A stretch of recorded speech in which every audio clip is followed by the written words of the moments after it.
Halo, selamat pagi anak-anak. Bagaimana kabarnya hari ini? Sehat, cerdas, ceria. Ya, pagi ini Bu Guru akan bercerita tentang menabung itu mulia. Ayo, di sini siapa anak-anak yang sudah rajin menabung di rumah? Semuanya? Oh, ada yang belum. Apakah di rumah punya celengan? Sudah? Belum? Ya, kalau belum punya, nanti minta mama buat beli celengan di rumah ya. Kalau tidak beli, bisa juga buat dari karton bekas, dari bekas makanan. Yang penting ditutup semuanya, terus dikasih lubang kecil untuk memasukkan uang. Ya, jadi menabung itu banyak manfaatnya. Oke, Bu Guru akan bercerita ya. Pada suatu hari, ada seorang anak bernama Boas. Boas hari ini senang sekali karena mamanya memberikan hadiah celengan Tifa dari kayu. Mama Boas meminta Boas untuk menabung sisa uang saku ke celengan tersebut sehingga dapat digunakan untuk membeli keperluan yang dibutuhkan nantinya. Nama anaknya siapa? Boas, ya betul. Tiba-tiba Boas berpasangan dengan Titus. Seketika itu Boas kaget, terheran dan terkagum melihat sepeda yang dinaiki Titus. Titus ini adalah teman bermain Boas. Wow, sepeda baru, ungkap Boas. Aku membeli sepeda ini pakai uang tabunganku sendiri, balas Titus. Kamu juga bisa beli sepeda baru, nak, dengan uang celengan Tifamu. Lihatlah, sepedamu sudah jelek. Gantilah yang baru. Mama menambah uang tabunganmu jika kurang, ungkap Mama Boas. Boas semakin kagum pada Titus karena temannya itu bisa membeli sepeda dengan uang tabungan sendiri. Sebenarnya Boas juga bisa membeli sepeda baru dengan uang celengan Tifa miliknya yang sudah semakin berat saja. Tetapi ia belum butuh sepeda baru. Boas masih memiliki sepeda lama yang masih bisa digunakan.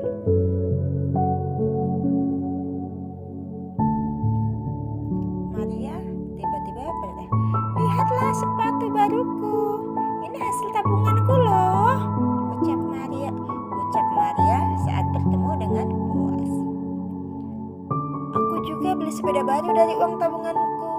Aku beli apa dari uang tabunganmu, Boas?" Boas masih bingung ketika ditanyain untuk apa ya uangku.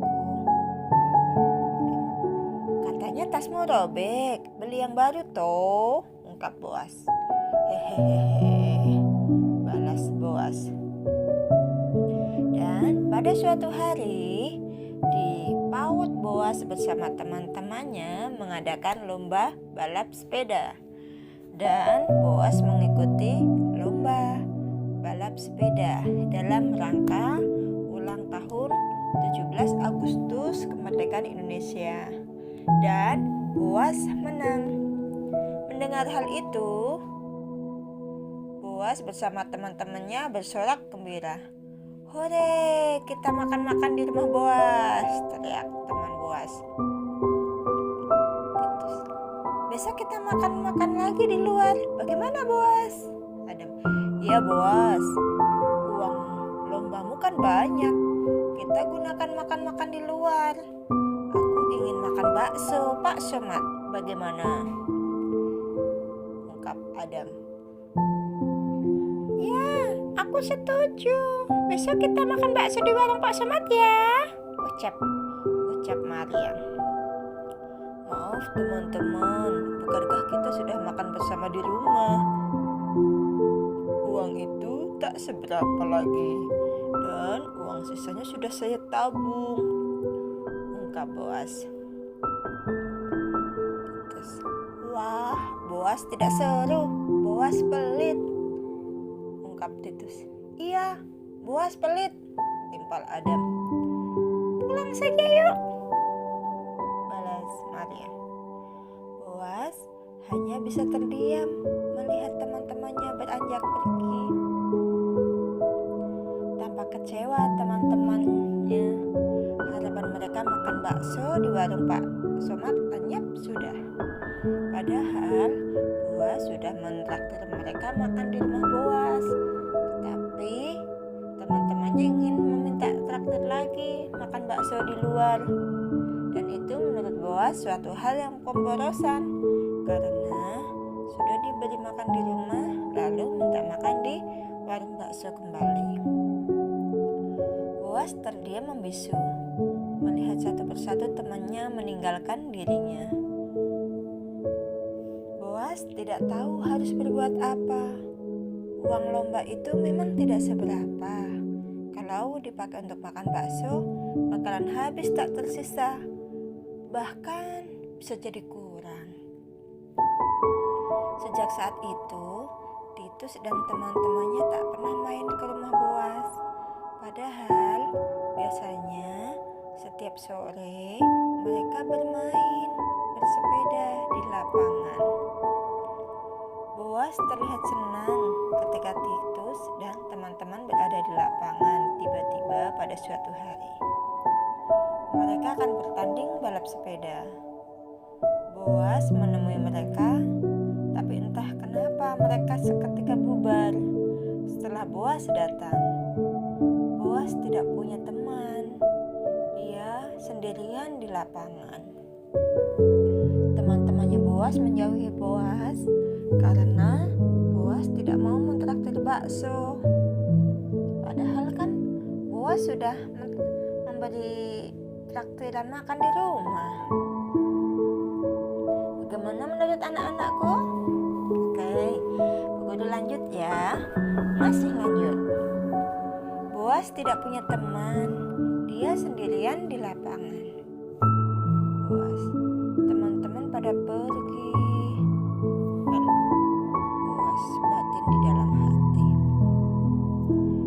Di rumah Boas pada suatu hari, Boas beberapa kali memandang celengan Tifa yang semakin berat.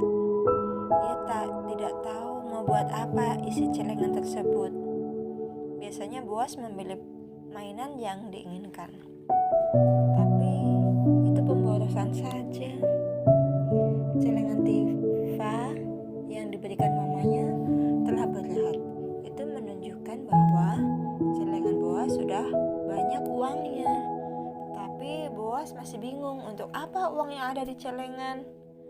Biasanya ia ingin membelikan mainan. Tapi bukankah itu suatu pemborosan?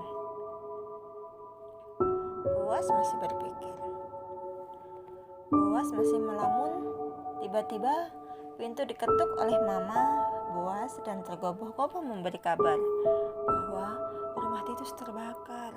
Mama Boas, gawat nak, rumah Titus temanmu terbakar. Boas, Mama serius? Kalau begitu, ayo kita main ke sana, Ma. Kita lihat. Boas mendatangi rumah Titus dan melihat benar adanya. Rumah Titus terbakar dan Titus sedang menangis terseduh-seduh. Barang dan segenap isi yang di rumah tersebut terbakar. Boas ikut sedih melihat rumah Titus habis terbakar. Titus, semuanya sudah terbakar, teman. Semuanya sudah terbakar. Tidak ada yang tersisa, ungkap Titus. Titus, minta maaf. Aku tidak bisa